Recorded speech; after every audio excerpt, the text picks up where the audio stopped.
Okay. Welcome. My name is Shannon Polly. I'm the co-founder of Positive Business DC, and our mission is to increase well-being in the nation and in the nation's capital. And we're expanding, thinking about well-being and drawing on some of the leaders from all over the world. I'm thrilled to have with me today Martin Best, who is the CEO of the Corporate Theater, and he's going to present qualities every leader needs to thrive: authenticity, empathy, and creativity. And I want to give a little bit of background on Martin before we start. His bio is Mhm. too mammoth to present to you. It would probably take half of our webinar to present it to you, but he has been a professional actor on the London stages, is a professional musician. I was disappointed that he wasn't able to bring his lute today, because I know, everyone has their lute on them wherever they go to play. But he does play the lute. He plays it in some of his workshops, and he also recently got another PhD. What was your degree in, Martin, that you just finished? Yeah. What was the topic? Was it it was Renaissance music? What, the loot? No, no, your PhD. Oh, ah. Well, it was pretty recondite. Yeah. I'll tell you what it was. Let me try and explain because it's relevant to what we're talking about today. Okay, great. So, if we go back in time, we do find that there are very strong opinions and views and authorities about what things are. And one of those things was music. And for 2,000 years, uh, the belief was that music came from the heavens. It was divine. It was sort of ordained by God, and music represented a kind of divine proportion and harmony. And in one of his plays, Twelfth Night, Shakespeare describes how, or he depicts how, this is not really so. And that the real music that we make does not come from the music of the spheres or from some divine harmony.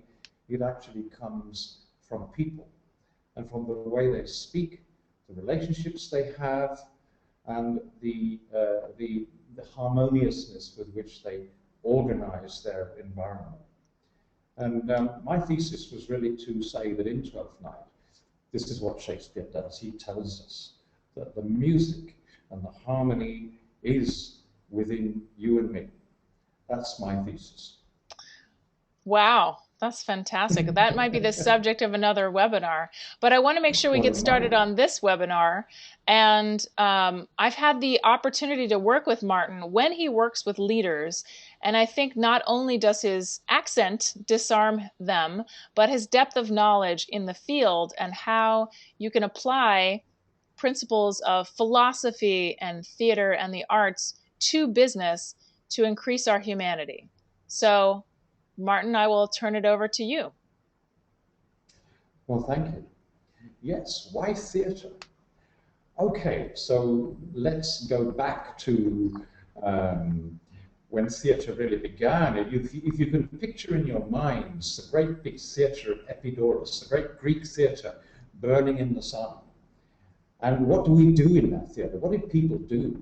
Well, they went into that theatre to talk about, not to talk about actually, but to reenact the drama of human interaction, human politics, human dilemmas, human tragedies, human stories.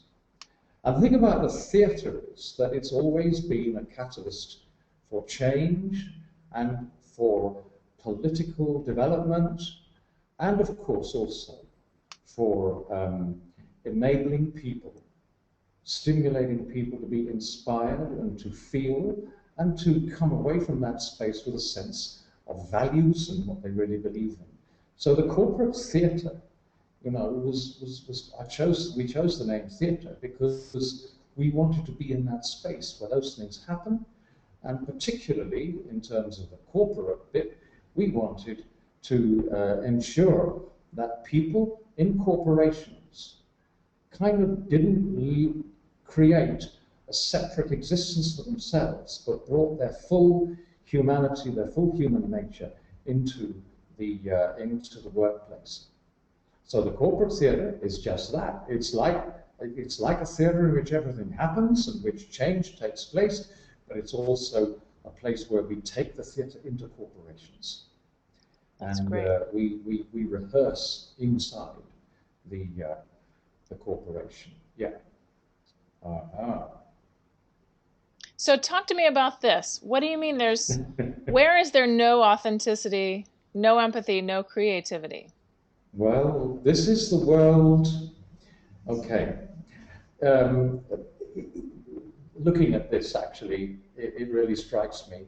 Now, I don't know how many of you are listening, but if you look at this statement, we must define an optimal fit-for-future model which minimizes the existing business complexities and risks, and which at the same time is aligned to sustain and deliver a high-growth plan in a fast-evolving commercial environment in the medium to long term. Now, I think most people on this webinar who are in a business and who are interested in leadership will have found that statement pretty familiar. And it's the language which people use in corporate life far too often. And I say, I put at the bottom, will this do? Will it really do? It's the kind of language that we've developed through the sort of age of mass production and corporate hierarchy, and it is without soul and without empathy and without authenticity. You're right. And I've heard people talk like that, and they think they're actually talking. Yeah. So tell us about the ages. Oh. So, well, you see, if you think of that language, and if you, okay, so on the left-hand side, you've got, in blue, you've got the priorities that exist for each kind of age of business. And if you look along the top there, you can see we've got the industrial age, we've got the service age, and we've got what we're in now, which is called, some has called, the age of behavior. And there's a very interesting thinker called Dov Seidman, who coined this expression, the age of behavior, or we can call it the era of behavior. Okay, so let's look at the industrial age. And if you look at the criteria for success, there we've got efficiency, economy of scale, talent. If you look down at talent, it's a cost, corporate structure. We've got hierarchy, command and control. And the role of leaders is to exercise power and control, and we've got to comply. So that language we've just seen on that slide is the sort of language that's appropriate to the industrial age. But that industrial age was really at its height, in the last century and before the last century. This is the age of Andrew Carnegie and the great oil magnates. So if we move to the service age, which is the one that I suppose we think of in the 1980s, we're looking at focus and speed as success criteria. People are saying that people are the most important asset, which is a kind of human resource thing. Then we've got corporate structure, which is becoming flatter and leaner. And then the role of the leader is to delegate. And now, if we look at the age of behavior, where we are living in an ecosystem of technology, and this webinar is a very good example of that. If you like, we are connecting, you, Shannon, and me, and all the people listening to this webinar, we're connecting. And in this age of behavior, it's very interesting because a brand is no longer just something that you sell. A brand is a platform for connecting with people, co-creating. And I'll tell you a little story.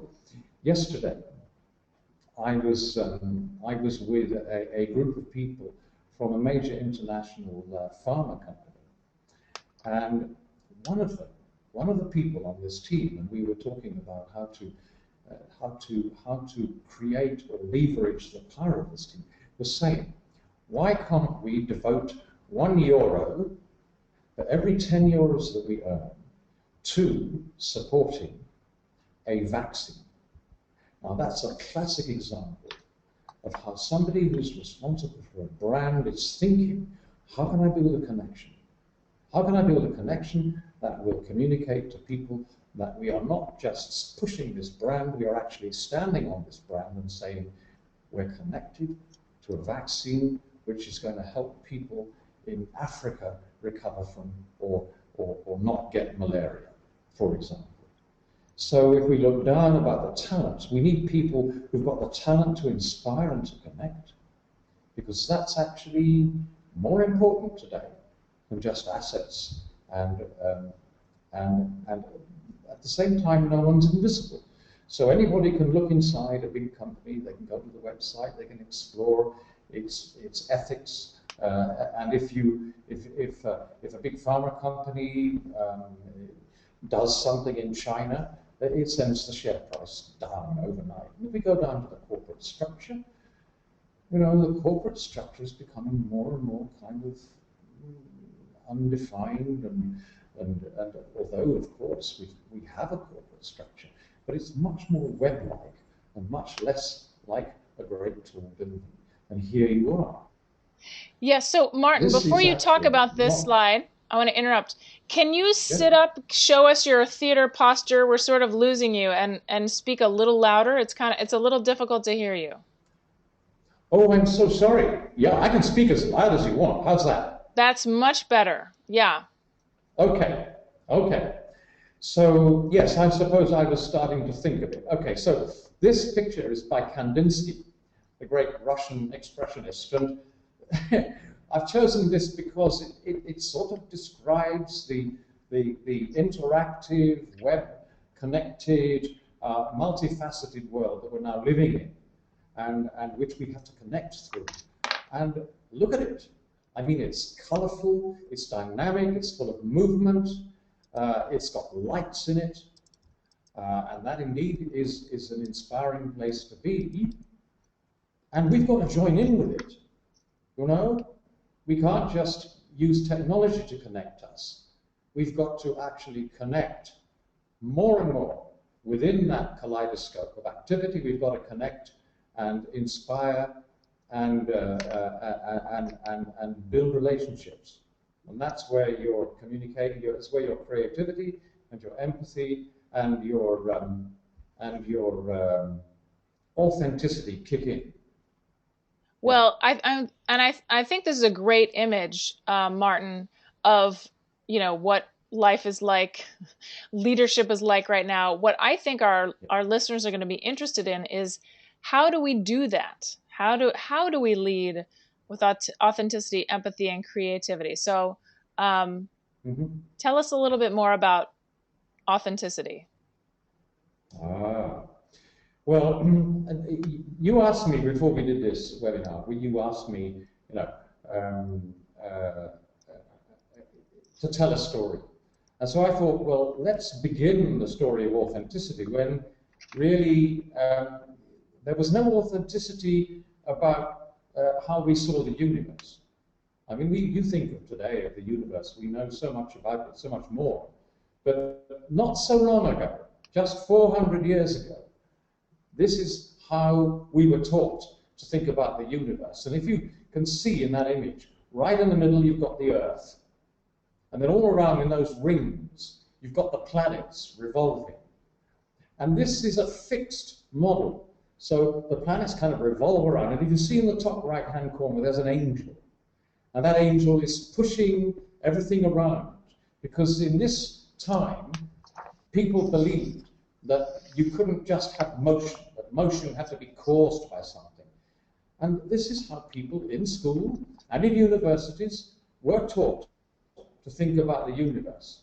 But the awful thing was, it's not so true. And if you go to the next slide, you'll see the next. So this was authority driven. So authenticity and looking. Okay, so I don't know if anybody can see that. But, yeah. But that person in the picture, I'm afraid he's a dead white male. but he's Galileo. And in 1608, Galileo declared that the old model of the universe, which has existed for 2,500 years, was no longer true, because he made himself a telescope and he looked at it. And he said, I've got to tell you that you're wrong, that what is actually, the fact is that the Earth moves around the sun. And of course, the church, who was responsible for that model, or at least promoters of it, didn't like it at all. And Galileo was effectively put to death as a result. Don't let that theater baritone voice get soft, Martin. We want to hear what you have to say. What? You can be even louder. Oh, I can? Yes, please. Okay, so do you want me to talk about this again? No, this is good. Tell us about it. Okay. All right, well, look, this next picture is about authenticity and mechanical engineering. And I think that if there are any business people there, any leaders of business listening to this, what I'd like you to do is to look at this little machine, which was invented by Isaac Newton in 1704. And it's a model of the universe, and it's got a handle. And if you turn that handle, let's imagine yourself turning that handle around, and those big kind of connecting rods on the outer side, they're turning round the sun, which you can see at the top of that pinnacle in the middle of the table, and the smaller planets close to it. So there's a model of the universe created according to the principles of mechanics. So, in a sense, mechanical engineering is still in this Newtonian world. And, but it's a long way away from that old model that authority tried to promote 400 years ago. Well, let's look at the next piece of authenticity. Yeah? Freedom. So if Galileo has moved us away from the old model of the universe, and Isaac Newton has moved us into the kind of liberating realities of mechanical engineering, here we've got another dead white male who in 1784 wrote a wonderful piece called An Essay on Enlightenment. And that person was Immanuel Kant, and his essay is about authenticity and freedom. Now, you've got to understand that freedom, up to this point, was not really something people kind of thought about or even believed in. They didn't really know what it was, in a sense. But even so, I mean, 1784, it's not very long after the American Revolution. And the American Revolution was part of this movement away from authority and away from, for example, the authority of the king in England and towards the self-determination which comes from all men are created equal. So if you imagine Immanuel Kant coming into a theatre just like Bill Clinton, and Bill Clinton's dressed up as Kant, and Clinton's saying, it's easy to be immature. You can get your ideas from books. You can get a doctor to be in charge of your diet. You can find your conscience from a priest. Actually, all of that is still going on. People buy management books, they buy instruction books, they buy diet books in airports. They go to gurus to say, how can I get a thinner butt? And they go to another sort of guru to help them sort out their values, or they go to life coaches. And it's Immanuel Kant's proposition is that we do this because it's easier to let someone else make our decisions for us. And that's why I put sound familiar at the bottom, because it's still going on. And this is why authenticity is so important in organizations today, because we've seen that it takes authenticity to create great change. It takes authenticity to make things happen. But we have to take it. We have to do it. We have to be free. Yeah. Have the courage to use your own understanding. I'll tell you a little story. I was working once in Hong Kong, and we were doing a program on how to help Asian leadership become more authentic within a large Anglo-American energy corporation. And this, you know, in Asia, and I hope I'm right in saying this, I think so, but it's a culture where people are not encouraged to speak up and rock the boat. There's a lot of emphasis on conformity. And we had a situation where this young Asian leader who was heading up a joint venture knew that something in the joint venture was going it wasn't going right. It was actually in danger of running up against issues of ethical behavior, and also there was some risk to people's safety involved. And he had to go to his boss, or he wanted to go to his boss and say, this is what's happening. And his boss was actually an American woman. Now, for somebody in Asia, this is doubly difficult, because having a woman as a boss is also, or was then, I mean, this was 10 years ago, 15 years ago, it was a kind of unnerving to somebody from a culture such as that exists in Indonesia. And he couldn't get the words out. And we created a little piece of theatre in which a very skilled British actress played the part of the boss, and he was himself. And he was encouraged to come in and try to put this warning message across to his boss. But the actress was so good that her very presence kind of froze him in his footsteps, and he couldn't say it, and he couldn't say it. And we had to take him aside and say, look, you really can do this. Yes, we can. You can actually come up with the real words if you breathe deeply, if you use your full voice and forget about your ego. You can say what needs to be said. And he did. And it actually transformed his leadership, because he was able to do that. But the point about cant is that using your own understanding in a situation like that takes courage. So using your authenticity takes courage. But we've all got it. We've all got authenticity within us. It's just that some of us find it more difficult to use than others, and that's where the corporate theatre steps in to help you find your authenticity and use it.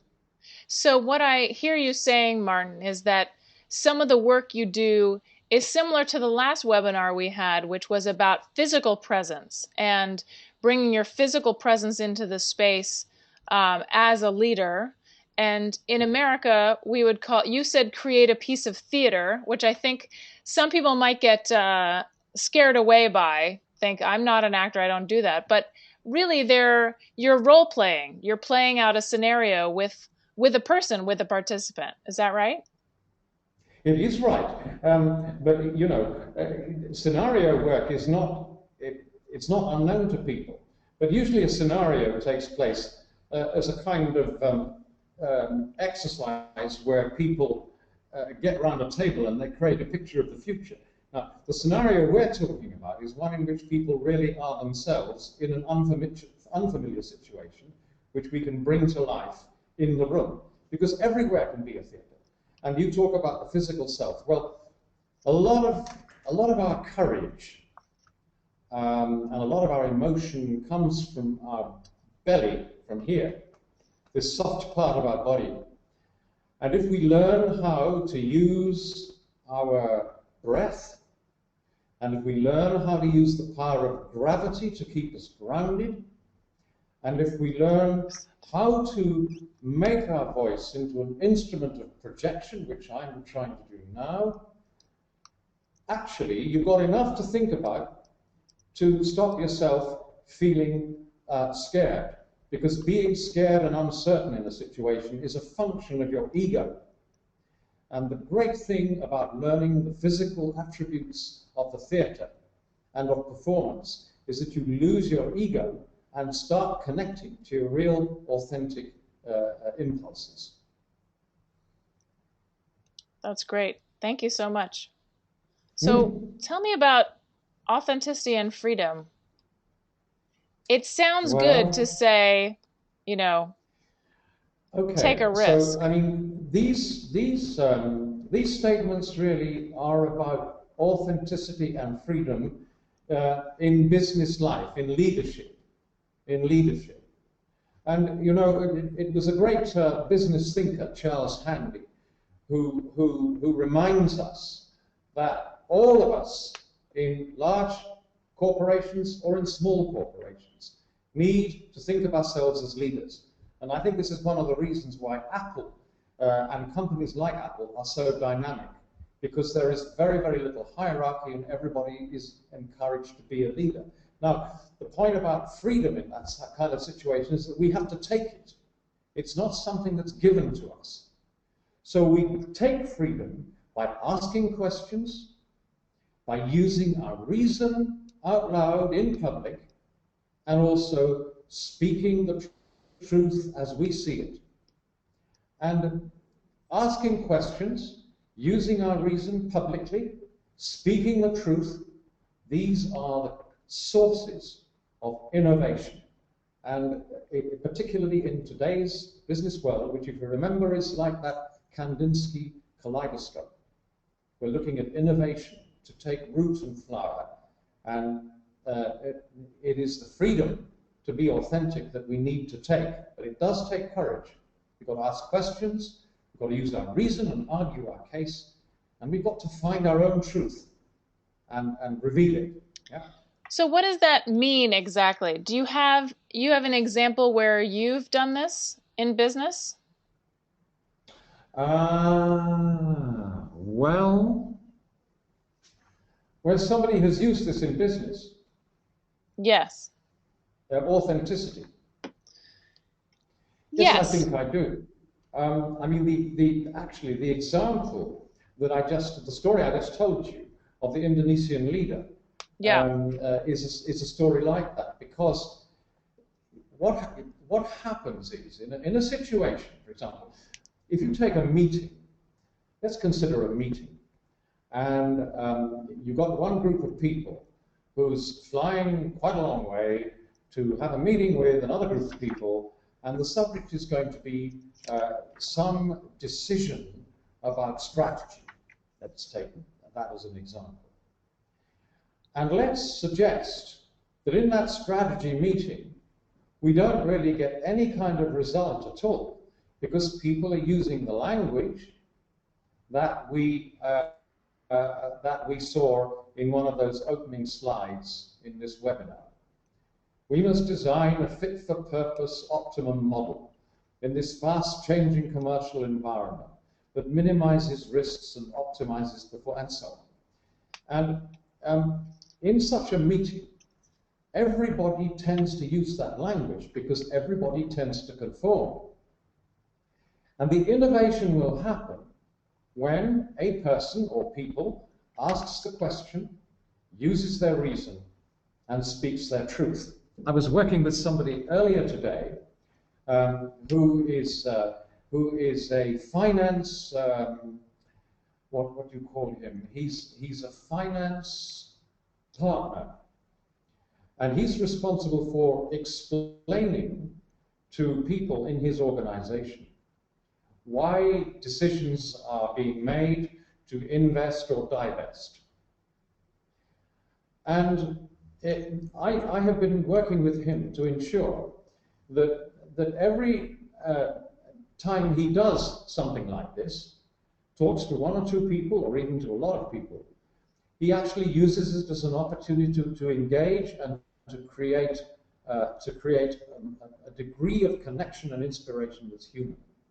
Plus, he's got to actually point out some of the problems and some of the solutions that arise when you are investing and divesting, and when also you're bringing together different partners And you're doing that, and at the same time as you're doing it, you're actually getting rid of people. You're making people redundant.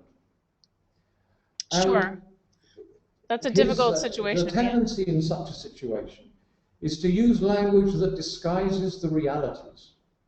Sure. So instead of talking about getting rid of people, you talk about divesting resources. Right, right. Instead of saying we're going to move this particular business to San Francisco, you say we are going to reposition this business globally. Right. Now, what that does is to encourage everybody not to question, not to reason, and not to speak the truth. So in a sense, every time we default to corporate language, we are reducing the opportunity to be authentic. We are reducing our chance to take our freedom so as to make the corporate conversation something that focuses on realities and not on concepts. You know, I think that's a great story, and I actually, it makes me think of something that happened recently where I was put on a project, and the person I was put on it with was out of the country while we were developing it.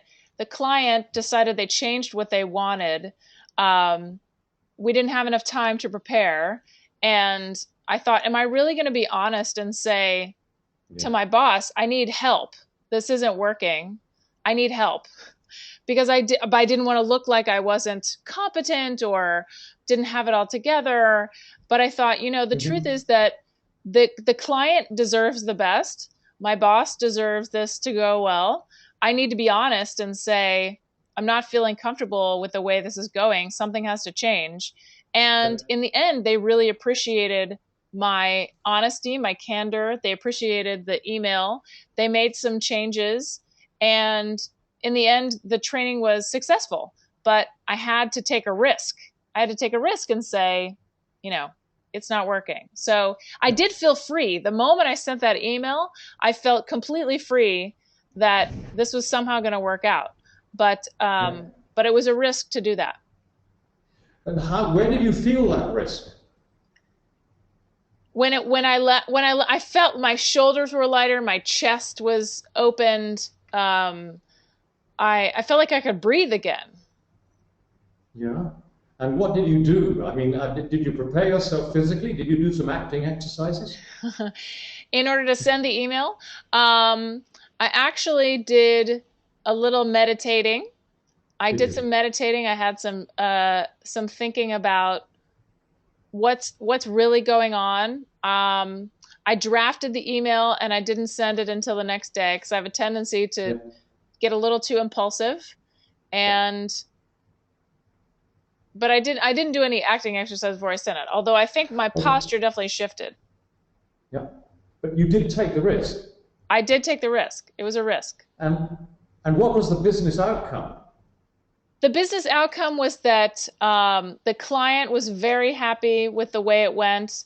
They asked for some possible follow-up work. My boss was very happy. So in the end, it worked out. Okay, so that's what this slide is about. Yeah. That shows, you know, it just is a wonderful example. Yeah. Bravo. Yeah. I didn't think of it that way as far as like being about authenticity, but I guess it is. Yeah, yeah. We do have a little more about authenticity. Yeah, tell me a little bit about Emerson. Well, I mean, Emerson was, as you know, a great American philosopher.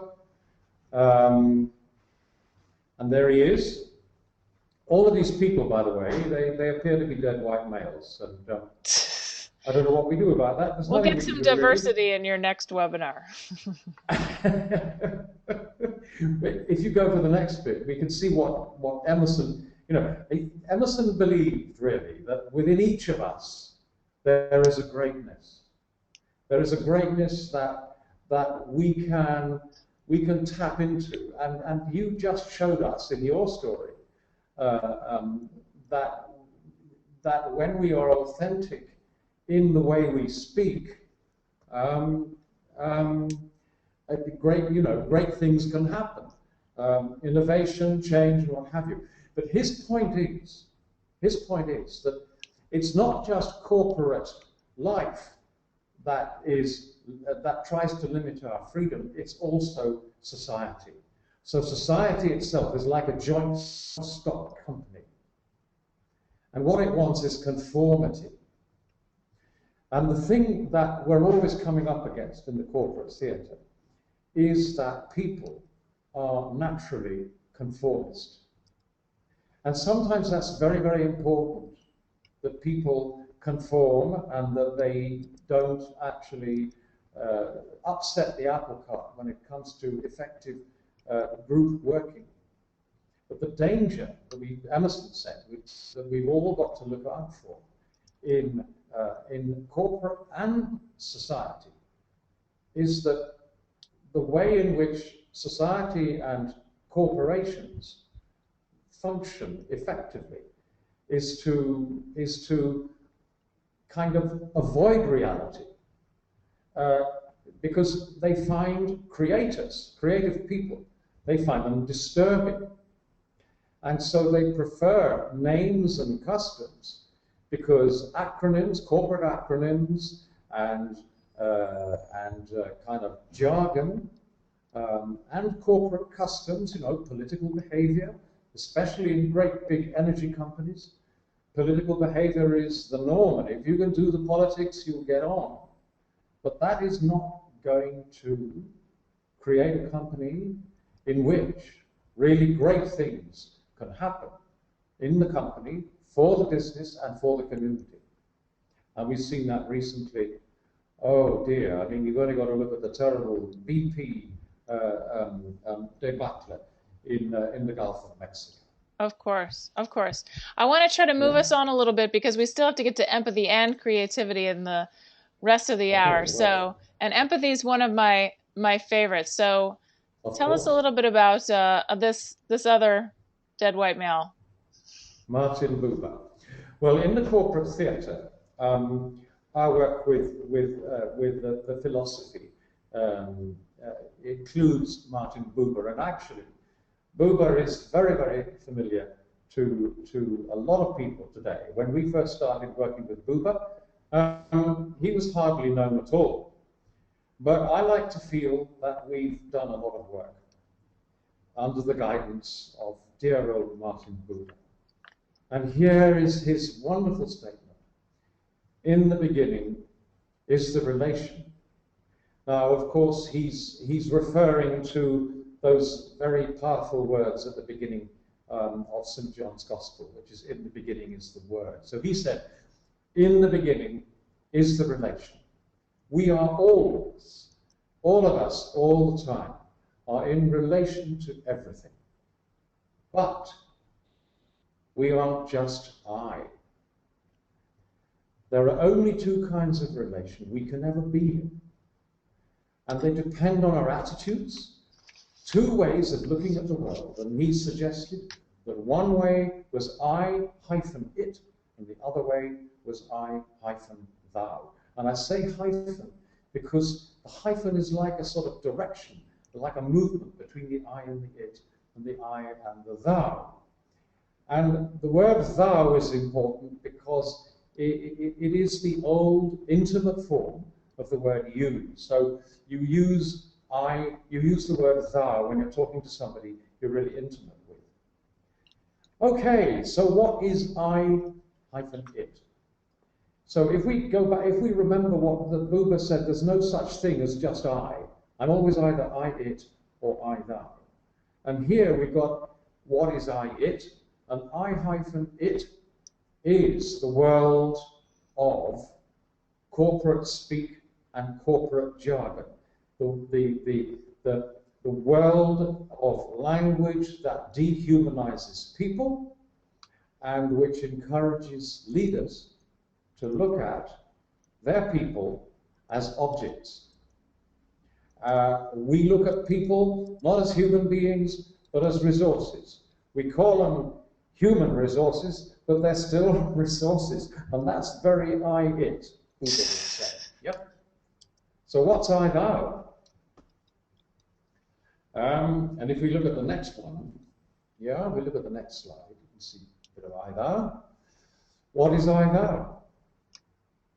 Well, it's blank at the moment, but let's wait, let's see. Yeah, we are. So, what is I-thou? I-thou is very, very different from I-it, because I-it objectifies everything and everybody. So, if I'm in an I-it attitude, I will regard a person as a means to an end, or I will look at a cup of tea as a cup of tea, and it will just be a cup of tea. It won't be something on which the light is playing, or contains taste, or has a shape to it that is either appealing or not. I-thou, on the other hand, is quite different, because I-thou objectifies nothing and nobody. So it's almost as though I am emptying myself of my ego and I'm letting you come towards me. Now, in corporate life, we've got the opportunity all the time, leaders have got the opportunity to develop an attitude of I-thou, which ensures that they can be authentic and empathetic at the same time. And the combination of empathy and authenticity is very, very powerful. Because as you found when you came into your meeting and you actually took a risk to tell the truth and you felt it in your body, you were in a real I-thou place.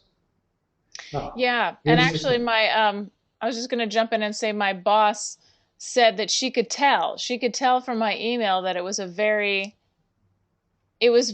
honest, it was very candid, and that's why she moved mountains in order to come and co-facilitate this session with me. So it was interesting to see that it translated. I wanted to ask you, the I-it, I-thou, it took me a while to grasp this when I first presented it. So the I-it is like yourself to a tree, or someone else is other than you. I like to think of it as people who treat, service professionals not very nicely. They're sort of, why won't you serve me faster? And the I-thou is relating to someone else as if they're another human being, that you have empathy with someone else going through this world, going through the same things you are. Yeah, well, absolutely. And you see, I mean, I don't want to sound sentimental about this, but it's really, really important. I was in Pret-a-Manger today. Do you have Pret-a-Manger in the United States? We do have a Pret-a-Manger, yes. Okay. So I was having my lunch in Pret-a-Manger, and I was getting my sandwich, and I was getting my latte, and my brownie, and all the rest of it, my smoothie. And the person behind the counter was giving it to me. I was putting it on the tray and getting the money out, and suddenly something just made me think, that's a real person, the other side.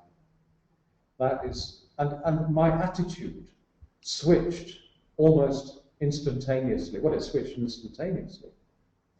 And so the thing about I-it and I-thou is it's like AC and DC current. It's switching on and off all the time. And yeah, we're often not aware of it, but we do have this choice to suddenly realize that the person on the other side of the counter, of the drugstore counter, is having a relationship with us. It's not just us wanting something. And this is very, very important with leadership, because we've all got to do personal development plan conversations. We've all got to do coaching. We've all got to give people difficult messages. And we do it much, much, much more effectively if we allow ourselves to be in an I-thou place. And as Buddha says in this slide, we've got to have I-it. We've got to be able to design processes and make sure people follow them. But If we only do that, we can't be human. And if you remember what Peter Senge said, he said, becoming a leader is simple. It's becoming a real human being. And we can't become a real human being if we're treating other people and the world we live in as objects, because we become objects ourselves if we do that. That makes sense? Yeah, absolutely. I want to move us on so we make sure we get to creativity. Tell us a little bit about this. A little bit about creativity. Yes, just a touch, light touch. Because you can do that in 10 minutes. It's easy, right? Okay. Creativity. Yes, it's a word that's often used, isn't it? Yes, Often. it is. Now, the important thing for leadership, I believe, and we believe in the corporate theatre, the important thing for leadership is that we exercise our creativity in ways that come naturally to us.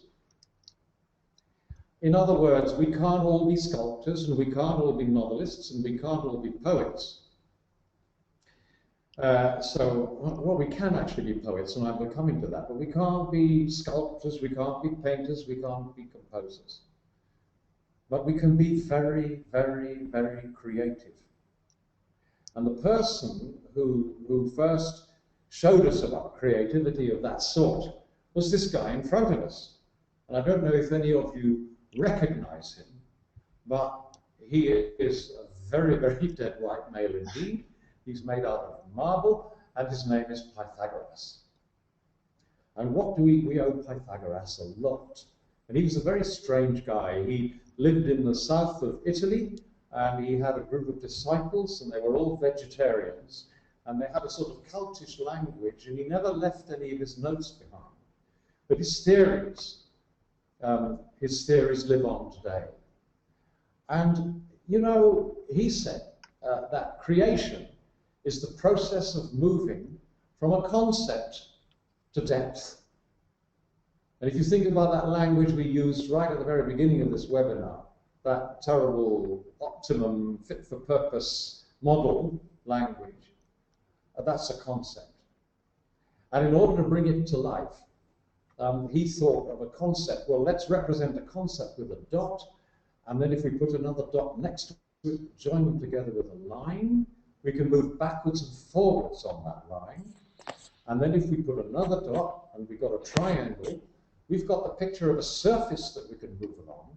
And then if we put a fourth dot in the middle of that triangle and join them all together, we've got something that looks like a pyramid that gives us depth. And much, much later on, if we go to the Sydney slide. Oh, sorry, my fault. Actually, just to pause on this a minute. Sorry. If you look at the numbers there, 1 plus 2 plus 3 plus 4, which is all the dots there are there, they all add up to 10. 1 plus 2 plus 3 plus 4 add up to 10, which is a kind of holy number. Now, I've mentioned here a guy called Philip Sidney, who in 1597 wrote a great book called The Art of English Poesy. And he said, we can all be creators, all of us. And this is what Shakespeare said in Hamlet, when he has Hamlet say, "What a piece of work is a man! In apprehension, how like a god." And of course, he meant man generically, not just males, but females as well. We can all do this. We can all of us create narratives that others can experience. And just holding in mind here the empathy and the authenticity that we've been exploring, we've here got imagination. And imagination is a strong muscle that we've all got. We tend not to use it perhaps today as much as we should. So, Martin, But just to when, interrupt a little bit, tell me how you use this in business because I look at this and I get the concept, you know, yes, getting to depth is creating, you have yeah. time, space, depth, but what does that look like in reality? Well, okay. So in reality, what you find in business is that when people put together a presentation or a strategic narrative, they do it conceptually, and they do not do it in terms of realities. And if you remember what Emerson said, he said, corporate life and society, they prefer names and customs over realities. Now, in business, if we are going to connect in this kaleidoscope world across this kind of latticed network which we now live in, where you and I are talking, I'm in London, you're in Washington, I don't know where we are, all of us. So we're connected. And if we're going to do this really well, then we have to make something that's going to help us connect. And if I've got a story to tell or a picture to paint, that's how I can make the connection. So if I'm preparing a presentation of a piece of strategy to my team, I've got to find a way to bring that strategy alive and make it live in the room, in the meeting, so that all the people in the team can see it, can reach out and touch it, can taste it and smell it. So what I do is I take what Sydney suggested to us, and I start becoming creative. And I move from my concept into describing actions. And I then add on the art of describing actions and places. And then when I get to depth, I talk about real actions, real places, and real people. So instead of talking about how we must create an optimum fit-for-purpose model that will leverage the fast-changing opportunities in the retail environment in our chief market, I say, okay, let's think about this for a bit. Let's think about where this is all happening. It's happening in India. And in India, we've got a huge amount of competition. And so when I say it's in India, I'm talking about a place. And when I'm talking about an action, I'm talking about what's going on in India. And I might say, well, in India, we've got a huge amount of competition from Walmart. And let's think what Walmart are doing. Let's flip back to actions again. Walmart are trying to steal our people. And let's think about what we are going to do. So Jack, my head of retail, is going to completely change the direction of his small team. So, yeah, we are kind of coming into the last 5 minutes of this, Yeah. talking about And we want to delivering leave some these three time for dimensions. questions as well. Okay. So I've described, and let me just emphasize that word. When I'm being creative, I'm describing. And it's difficult because I've got to look into my imagination and see what's in there, and I've got to actually use words to bring it to life in the room. And if I can do this, and if I can actually deliver these three dimensions with my voice and my body and my physical presence, I'm starting to inspire. And I'm communicating feelings and thoughts and values. I'm using empathy, I'm using creativity, I'm using authenticity, I'm building a vision, I'm looking at my imagination as though it was a muscle and I'm using it, and I'm describing people, places, and actions. And the message that I've got in all of this is that, yes, I can, and so can leaders who are struggling with all of these things in today's business environment, which is so exciting and so connected to almost everything that's going on. You know what it makes me think of, Martin? That's a great way to tie it all together. It makes me think of um, using your mind, your emotions, your mind, your feelings, your spiritual aspect, which is the, values, authenticity, and all of that is wrapped up in the body and how you convey it and how you bring across your leadership. Well, I can't put it better myself. Well, I think you did. I think you did. It just, thinking about how that parallels, how feelings, thoughts, values parallels to mind, emotion, body, spirit, which is sometimes, those four things are sometimes linked together, which I think what Senge meant when, he was talking about being a real human being. So, Yeah. yeah. And I have to say that Yes, and of I have course. seen you do this with business leaders, and it's quite remarkable. You think you're Mm, starting with philosophy, and it gets really heady, and you think, really, is this really going to work? But the exercises you do at the corporate yeah. theater in getting people interact and telling their story, and what's the Yeah. timeline of their life, and what do they value, they Yeah. really go deep into what they value and who they are and who Yeah. who they want to be and what their barriers are. Absolutely. So it's quite remarkable. Thank you. Thank you, Shannon. Okay. So we have one question from our panel. Anyone else who has any questions, please put it in the chat panel. I want to make sure we get questions to Martin. But what one question is, what do you think the biggest mistake leaders make from your perspective? What is the biggest mistake leaders make? The biggest mistake that leaders make, Yes.